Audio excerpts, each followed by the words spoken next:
বাংলাদেশ সরকার নিবন্ধিত Bangladesh press club Gaibandha জেলা শাখার ত্রিবার্ষিক সম্মেলন অনুষ্ঠিত হয়েছে। বিস্তারিত থাকছে গাইবান্ধা জেলা প্রতিনিধি উজ্জ্বল হাসান আকন্দের প্রতিবেদনে।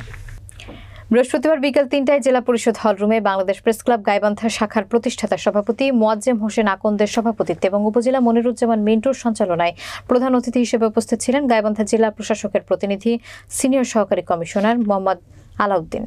অনুষ্ঠানে উদ্বোধক হিসেবে উপস্থিত ছিলেন বাংলাদেশ প্রেস ক্লাবের কেন্দ্রীয় কার্যনির্বাহী সংসদের প্রতিষ্ঠাতা সভাপতি সাংবাদিক ফরিদ খান এবং প্রধান আলোচক হিসেবে উপস্থিত ছিলেন বাংলাদেশ প্রেস ক্লাব লালমনিরহাট জেলা শাখার সভাপতি শরীফুল ইসলাম রতন।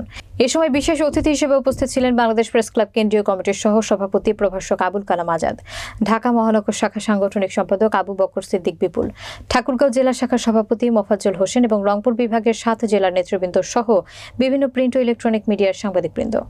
সম্মেলনে গাইবান্ধা জেলা শাখার নতুন কমিটিতে পুনরায় মোয়াজ্জেম হোসেনকে সভাপতি সাধারণ সম্পাদক পদে, আব্দুল হালিম সরকার সিনিয়র যুগ্ম সাধারণ সম্পাদক পদে, রাজধানী টিভির জেলা প্রতিনিধি উজ্জ্বল হাসান আকন্দ সাংগঠনিক সম্পাদক পদে, এশিয়ান টিভির সাদুল্লাপুর প্রতিনিধি ও দৈনিক আমার বার্তার গাইবান্ধা জেলা প্রতিনিধি আনোয়ারুল ইসলাম আনোয়ারকে নির্বাচিত করে আংশিক কমিটির ঘোষণা দেন প্রতিষ্ঠাতা কেন্দ্রীয় সভাপতি সাংবাদিক ফরিদ খান।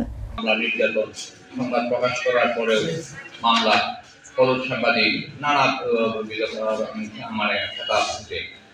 এই বিষয়গুলো সমাধান সাংবাদিক যদি জেলে যায় তার নিজেরই কোনো সারাদিন সে কিন্তু ডায়েরি হাতে নিয়ে কলম নিয়ে ক্যামেরা নিয়ে ছুটে বেড়াচ্ছে, আয়োজন নাই, সংসারও চালাতে পারে না। আবার সেই মানুষরা যদি জেলে যায় তখন তো তার স্ত্রী বাচ্চারাও তাকে সমস্ত করে।